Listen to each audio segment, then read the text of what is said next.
55-year history of the CCP was written with blood and lies. In order to maintain absolute domination, the CCP, which is possessed by an evil specter, has created terror by ceaselessly killing. During its more than 50-year rule, the CCP has persecuted more than half the people in China. An estimated 60 to 80 million people have died from unnatural causes. This number exceeds the total number of deaths in both world wars combined, and also exceeds the total number of unnatural deaths in every dynasty since the beginning of Chinese history. Behind the CCP slaughters lie a supporting ideology and some practical requirements. Ideologically, the CCP believes in the dictatorship of the proletariat and continuous revolution under the dictatorship of the proletariat. Therefore, after the CCP took over in China, it killed the landowners to resolve problems with production relationships in rural areas.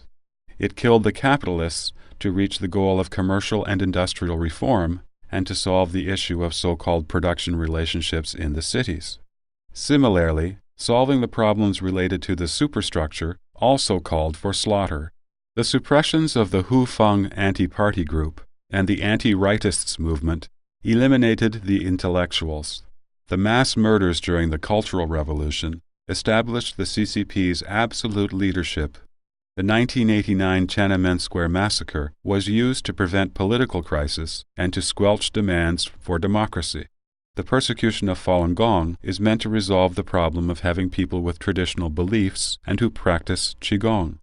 These actions were all necessary for the CCP to strengthen its power and maintain its rule in the face of continual financial crisis, political crisis, and crisis of belief. Except for the Falun Gong issue, almost all the foregoing political movements were utilized to revive the evil specter of the CCP and incite its desire for revolution. The CCP also used these political movements to test CCP members, eliminating those who did not meet the party's requirements. Killing was also necessary for practical reasons. The Communist Party began as a group of thugs and scoundrels who killed to obtain power. Once this precedent was set, there was no going back. Constant terror was needed to intimidate people and force them to accept, out of fear, the absolute rule of the CCP. On the surface, it may appear that the CCP was forced to kill, and that various incidents just happened to irritate the CCP evil specter and accidentally trigger the CCP killing mechanism. In truth, these incidents serve to disguise the party's need to kill.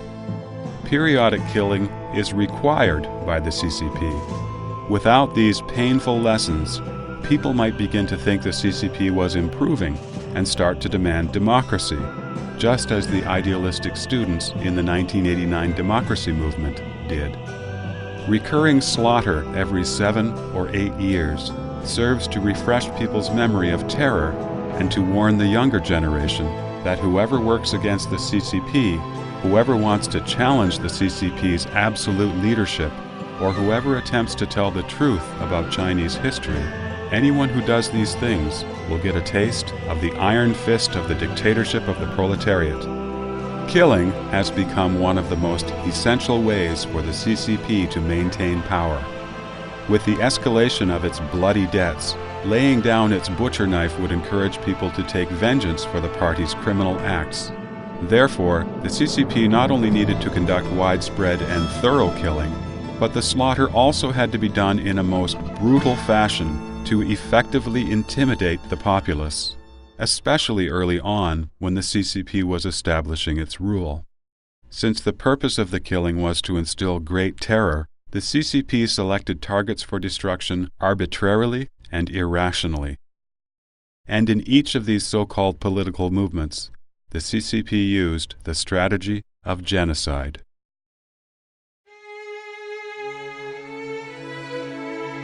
And the slaughter still continues today. The stories behind the slaughter are both extremely tragic and rarely seen. As a result, In addition to the destruction of countless individuals and families, the CCP has destroyed the soul of the Chinese people. A great many people have become conditioned to react to the CCP's threats by entirely surrendering their reason and their principles.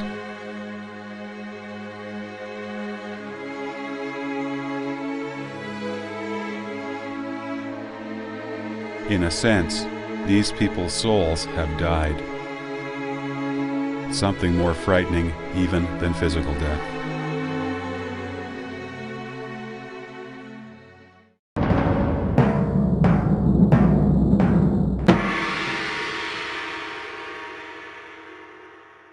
In past dynasties, the emperors granted amnesty to the entire country after they were crowned.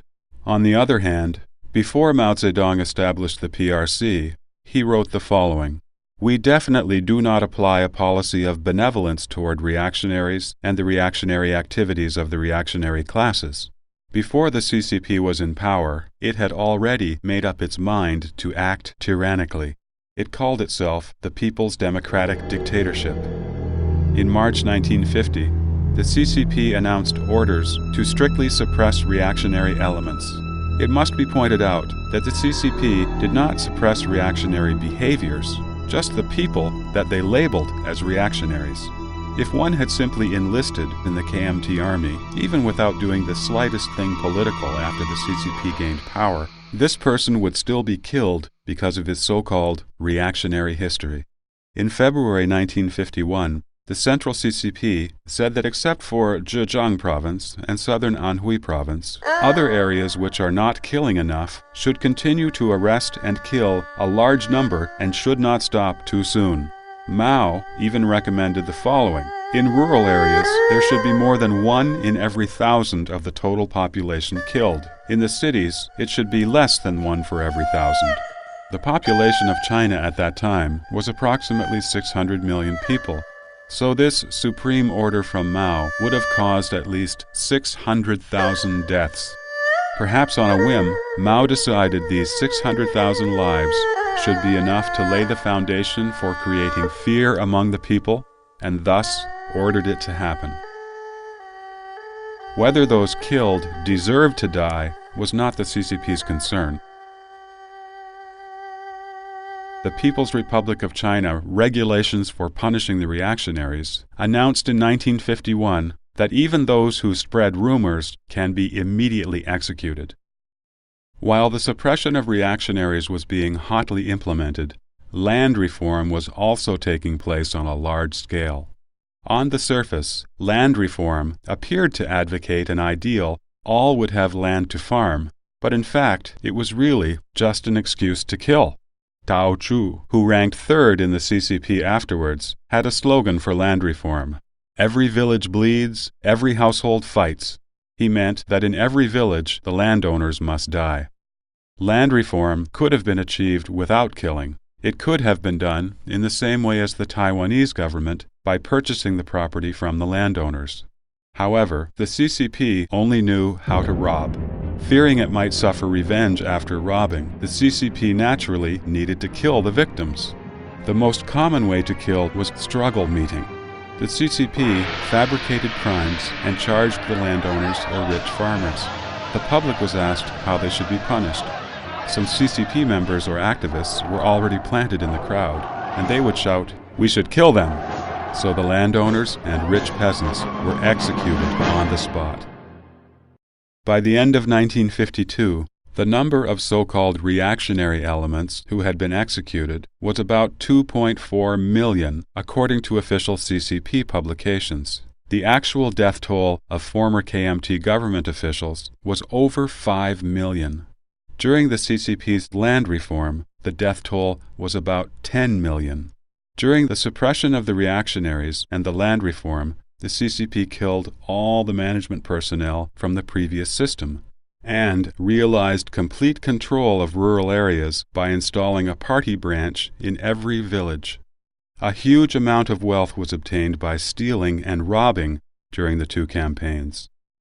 The third result was that the civilians were all terrorized.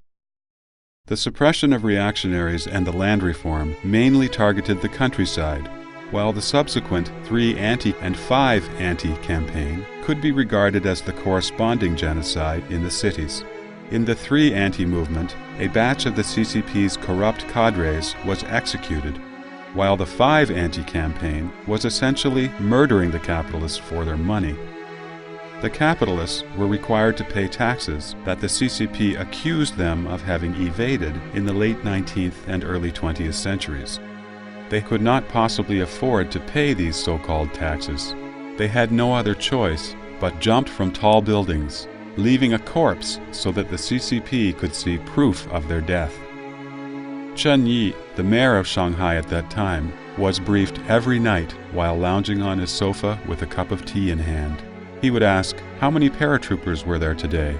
Meaning, how many businessmen jumped out of high buildings to commit suicide today? None of the capitalists could escape the 5 anti-campaign. It was said that at that time, people didn't dare to walk next to tall buildings in Shanghai in fear of being crushed by people jumping from above.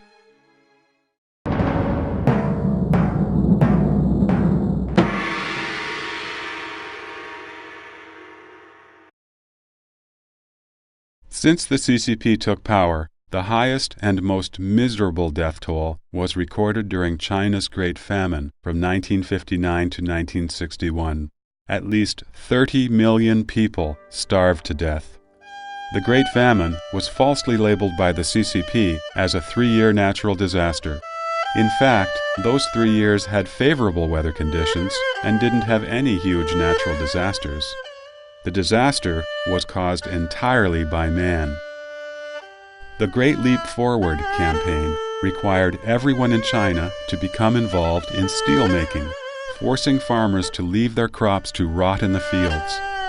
Officials in every region escalated their reports of production yields. Rice yields of over 3,000 tons per acre were boasted.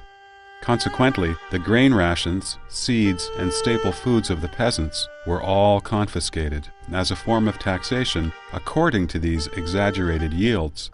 He Yiran, first secretary of the party committee of Liuzhou Prefecture, said that the Liuzhou area must strive to get first place in the competition for highest yield, no matter how many local people would die as a result. In some areas, the government even issued orders forbidding cooking to thereby prevent the peasants from eating their crops. Many peasants did not even dare to cook the food they found growing in the wild and died of starvation. In the book Historical Records of the People's Republic of China, published in 1994, it states the number of unnatural deaths and reduced births from 1959 to 1961 is estimated at about 40 million. This is likely to be the world's greatest famine in this century.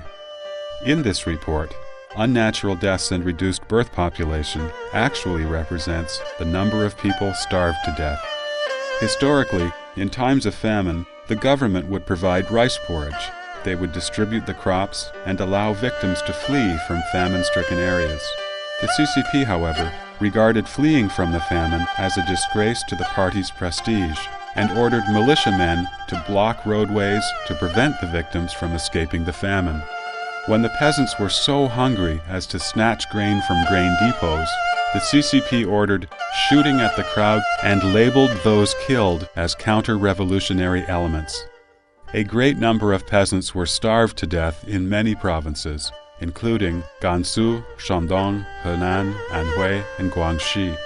The hungry peasants were forced to take part in irrigation work and steel making. Many dropped to the ground while working and never got up again.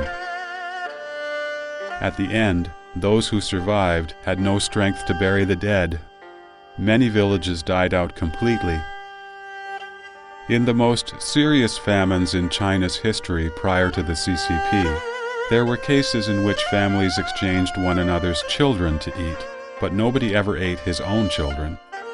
Under the CCP reign, however, people were driven to eat those who died, cannibalize those who fled from other regions, and even kill and eat their own children. The writer Sha Qing depicted this scene in a book an obscure land of Bayou. In a peasant's family, a father was left with only his son and daughter during the Great Famine. One day, the daughter was driven out of the house by her father. When she came back, she could not find her younger brother, but saw white oil floating in the cauldron and a pile of bones next to the stove. Several days later, the father added more water to the pot and called his daughter to come closer. The girl was frightened and pleaded with her father from outside the door. "Daddy, please don't eat me. I can collect firewood and cook food for you. If you eat me, nobody else will do this for you." The final extent and number of tragedies like this is unknown. But we do know that the CCP cadres at different levels, the ones directly responsible for these tragedies, had resisted telling the truth in the face of tens of millions starving to death. As a result, they passed the CCP's test. After the Great Famine, the responsible provincial officials merely participated in the formality of self-criticism. Li Jinchuan, the CCP secretary for Sichuan province, where millions of people died from starvation, was promoted. Yet the CCP misrepresented these people as being worthy of noble honor, claiming that the CCP was leading people to bravely fight the natural disasters and continued to tout itself as great, glorious, and correct.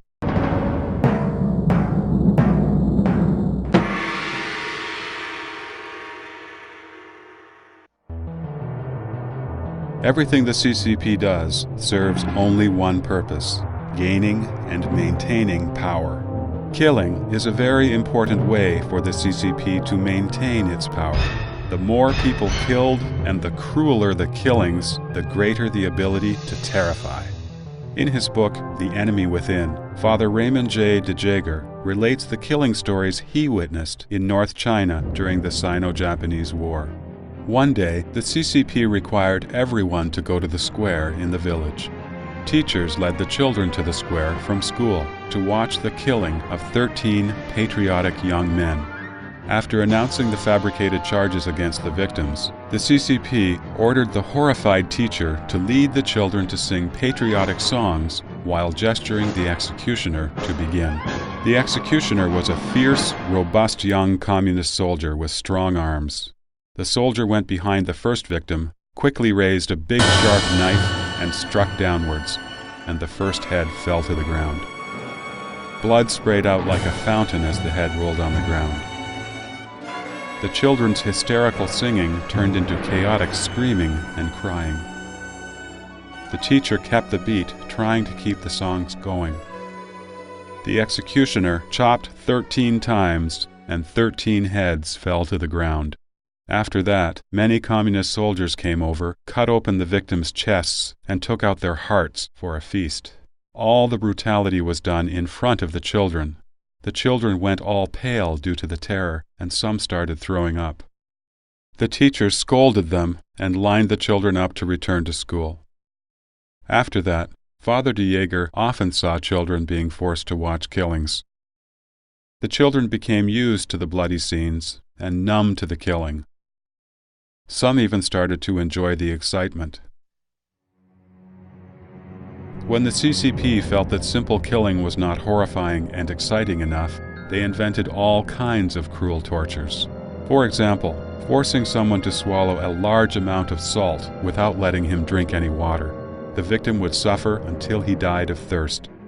Or stripping someone naked and forcing him to roll on broken glass. Or cutting a hole in the frozen river in the winter and throwing the victim into the hole. The victim would either freeze to death or drown.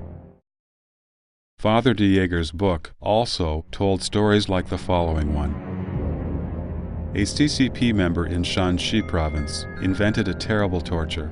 One day when he was wandering in the city, he stopped in front of a restaurant and stared at a big boiling vat. Later, he purchased several giant vats and immediately arrested some people who were against the Communist Party. During the hasty trial, the vats were filled with water and heated to boiling.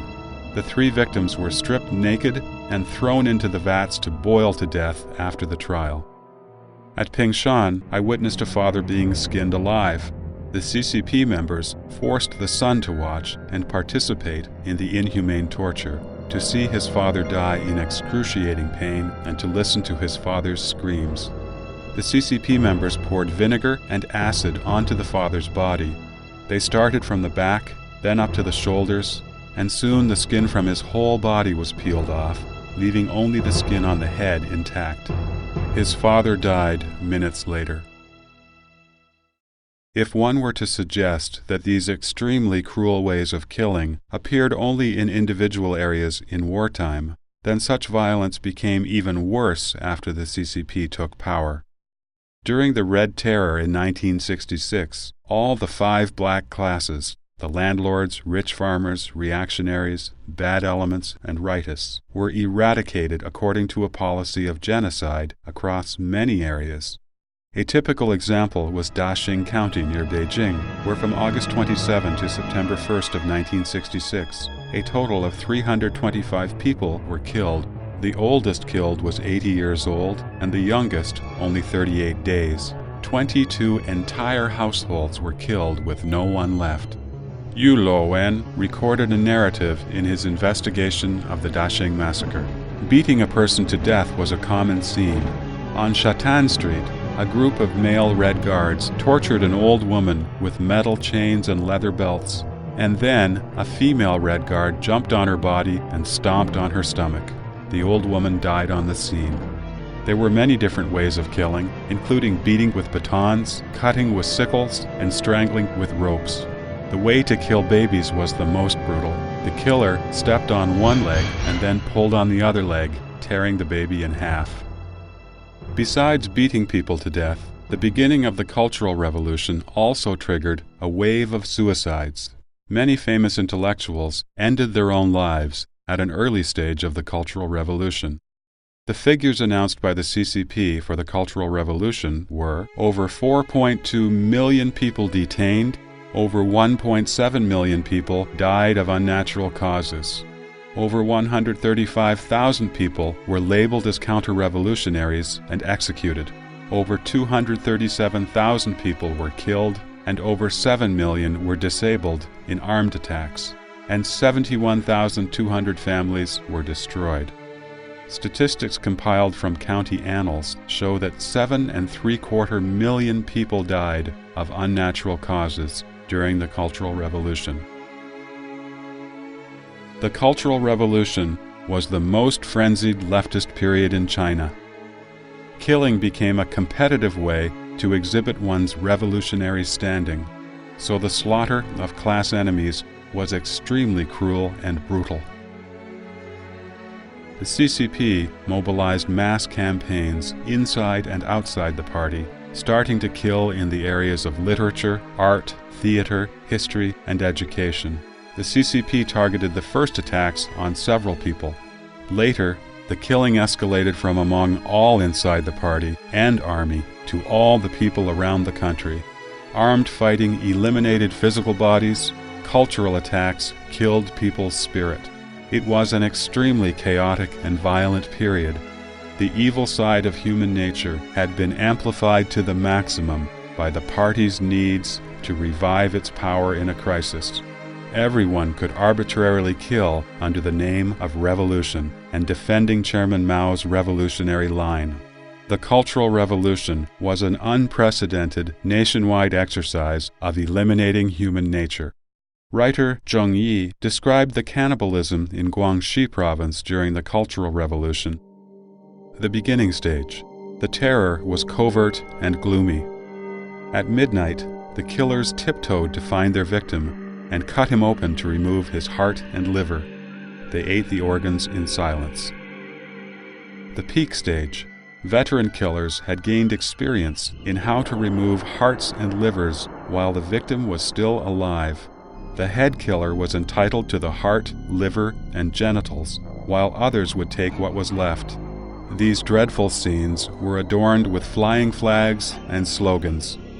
The mass frenzied stage. People were madly eating other people. Often, victims were first publicly criticized, which was always followed by killing and then cannibalism. As soon as a victim fell to the ground, people took out the knives they had prepared and surrounded the victim, cutting off any body part they could get hold of. and people enjoyed cannibalistic feasts.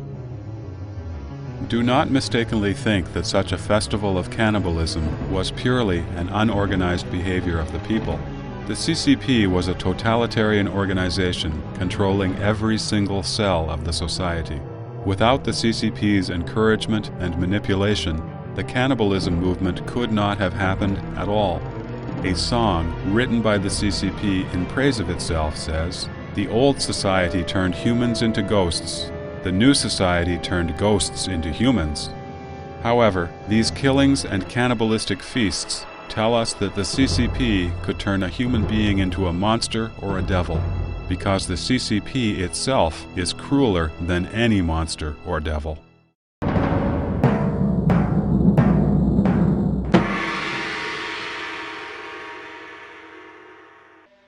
Family is the basic unit of the Chinese society. It is also the traditional culture's last defense against the party culture. That is why damage to the family is the cruelest in the CCP's history of killing. Because the CCP monopolizes all social resources, when a person is classified as being on the opposing side of the dictatorship, he or she will immediately face a crisis in livelihood, be accused by everyone in society, and stripped of his or her dignity. Because they are treated unjustly, the family is the only safe haven for these innocent people to be consoled. But the CCP policy of implication kept family members from comforting each other. Otherwise, they too risked being labeled opponents of the dictatorship.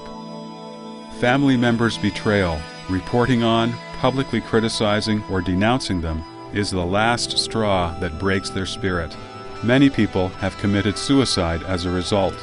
In all previous political movements, over half of the Chinese population has been persecuted by the CCP, and the number of families destroyed by the CCP is estimated to be over 100 million. One person died and the family was broken. Father and son, mother and daughter were forced to renounce their relationships. Some were disabled, some went crazy, and some died young because of serious illness brought about by torture. The record of all these family tragedies is very incomplete. Zhang Zhixin's daughter, Linlin, recalled that in the early spring of 1975, when she was in a so-called study session for the families of death row inmates, a person from Shenyang court said loudly, "Your mother is a real die-hard counter-revolutionary. She is against our great leader, Chairman Mao. If she is executed, what will your attitude be?" My heart was broken, but I pretended to be calm, trying hard to keep my tears from falling. My father told me that we could not cry in front of others, otherwise we had no way to renounce our relationship with my mother. Father answered for me, "If this is the case, the government is free to do what it deems necessary." The person from court asked again, "Will you collect her body if she is executed? Her belongings in prison?" Father answered, "We don't need anything." Staggering along, we walked home against the howling snowstorm. Father gently opened the suitcase we brought from our old home in Shenyang and took out our mother's photo. He looked at it and could not hold back his tears. I put my head into Father's arms and started crying loudly. Father patted me and said, "Don't do that, sweetheart. We cannot let the neighbors hear it." Father held my brother and me tightly in his arms. We shed many tears that night, but we could not cry freely.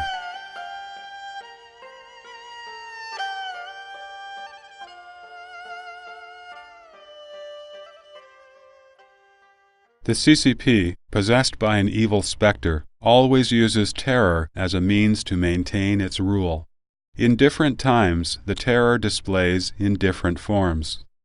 Therefore, killing is one of the methods the CCP uses to govern its terror-based regime. When people lack a strong sense of fear, the CCP could kill more to increase their sense of terror.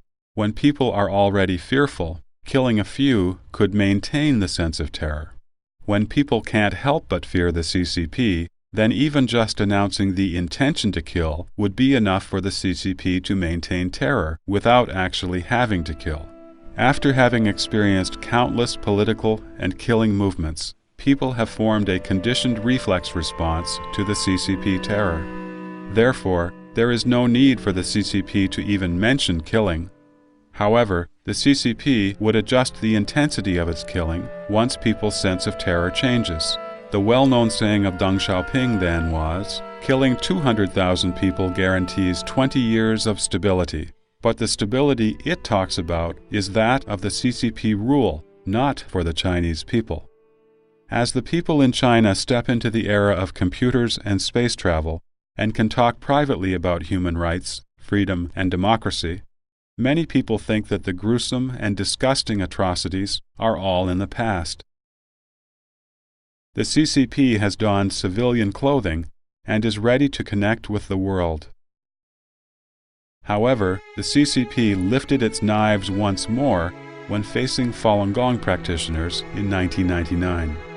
As of the end of 2002, according to an internal source in mainland China, more than 7,000 Falun Gong practitioners have been tortured to death in detention centers, forced labor camps, prisons, or mental hospitals across China, averaging 7 deaths per day. The over 100 cruel methods of torture exerted on Falun Gong practitioners concentrate all the aspects of devilry accumulated by the CCP. As China moves toward development, Chinese people have begun to live a good life. Nevertheless, the CCP wants to eliminate these common citizens. This kind of regression under the superficial face of progress and a persecution hidden behind a wall of lies that show the CCP nature of killing, even when not spilling blood, exposes its extreme devilry.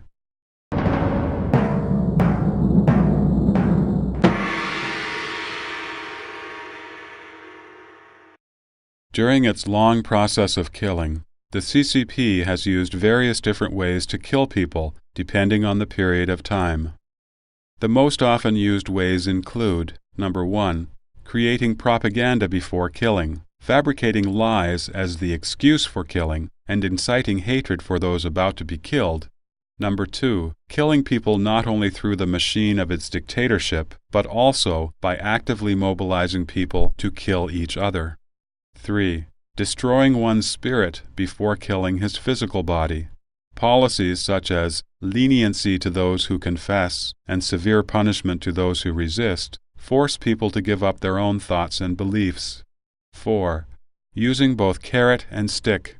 The CCP always claims that the majority of the population is good, and it only attacks a small portion of the population. 5. Nipping potential threats in the bud and secretive extrajudicial killings. The CCP always arrests the so-called ringleaders and then draws up secret verbal regulations and orders. 6. Killing one to warn others. 7. Famous people with international influence are usually suppressed but not killed by the CCP. The purpose of this is to conceal the killing of those whose deaths will not draw public attention. In addition to killing people within China and inside the party with great delight, the CCP also participated in killing people abroad, including overseas Chinese people, by exporting the revolution. The Khmer Rouge is a typical example. Pol Pot's Khmer Rouge existed only for 4 years in Cambodia. Nevertheless, from 1975 through 1978, more than 2 million people, including over 200,000 Chinese, were killed. Pol Pot worshipped Mao Zedong. He visited China 4 times to listen to Mao Zedong's teachings in person. Theories such as political power grows out of the barrel of a gun, class struggle, dictatorship of the proletariat, and so on. Later, these became the basis for how he ruled Cambodia. After returning to Cambodia, Pol Pot changed the name of his party to the Cambodian Communist Party and established revolutionary bases according to the CCP's model of encircling cities from the countryside. The CCP spared no effort to support the Cambodian Communist Party. In 1970, when most Chinese people were going hungry, China gave Pol Pot arms for 30,000 soldiers. In 1975, after taking power for 2 months, Pol Pot went to Beijing to pay a visit and listen to instructions. Prince Sihanouk's 2 sons were killed by the Cambodian Communist Party, and Pol Pot obediently sent Prince Sihanouk to Beijing on Zhou Enlai's orders. It was well known that when the Cambodian Communist Party killed people, they would even kill babies in their mothers' wombs to prevent any possible troubles in the future. But at Zhou Enlai's request, Pol Pot obeyed without protest. With one word, Zhou Enlai saved Prince Sihanouk, but the CCP did not object to the killing of more than 200,000 Chinese by the Cambodian Communist Party. At that time, the Chinese Cambodians went to the Chinese embassy for help, but the embassy ignored them. In May 1998, when the large-scale murder and rape of ethnic Chinese took place in Indonesia, the CCP did not say a word and even blocked the news inside China. It seems that the Chinese Communist government couldn't care less about the fate of overseas Chinese. It didn't even offer any humanitarian assistance. Stalin once said that the death of one man is a tragedy, but the death of 1 million is merely a statistic. Due to the CCP's information blockade, we have no way of knowing exactly how many people have died from the various movements of persecution that occurred during its rule. In addition, the CCP also killed ethnic minorities in Xinjiang, Tibet, Inner Mongolia, Yunnan, and other places. We have no way of knowing how many people became disabled, mentally ill, enraged, depressed, or frightened to death through the persecution they suffered. Every single death is a bitter tragedy that leaves everlasting agony to the family members of their victims. It must be pointed out that in the large-scale killings that took place previously, the identity, crime, and sentencing standard for its targets were kept intentionally vague by the CCP. To avoid being included as the targets for killing, people would often restrict themselves to a safe zone based on their own judgment. Such a safe zone was even narrower than the one the CCP intended to set. As a result, the movements were oftentimes enlarged beyond their intended scale because people at different levels voluntarily imposed restrictions on themselves to ensure their own safety. Such society-wide, voluntary intensification of terror stems from the CCP's random killings. The mindset of fearing to tell the truth, to even fall below the bottom line of morality, and to be eager to please the CCP by following their evil direction, all of this has led Chinese people pay a very great price. Nowadays, the CCP tends to kill far fewer than in the past, when millions or tens of millions would be murdered. There are two important reasons for this. On the one hand, the party has warped the minds of the Chinese people with its party culture so that now they are more submissive and cynical. On the other hand, because of excessive corruption and embezzlement by CCP officials, the Chinese economy has become a transfusion type of economy and depends substantially on foreign capital to sustain economic growth and social stability. The CCP vividly remembers the economic sanctions that followed the Tiananmen Square massacre and knows that open killing would result in a withdrawal of foreign capital that would endanger its totalitarian regime. Nevertheless, the CCP has never given up slaughtering behind the scenes. In its long history of killing, the CCP has metamorphosed into a depraved serial killer. In the meantime, it has been alienating Chinese people's souls. As a result, people learn to ignore others' lives and agonies, and have become accustomed and numb to all kinds of inhuman atrocities, treating the lucky escape of atrocities to be the most rejoicing thing. In this way, by depending on brutal persecution, the CCP has been able to maintain its rule. Today, the compounded bloody debts of the CCP have made a benevolent solution impossible.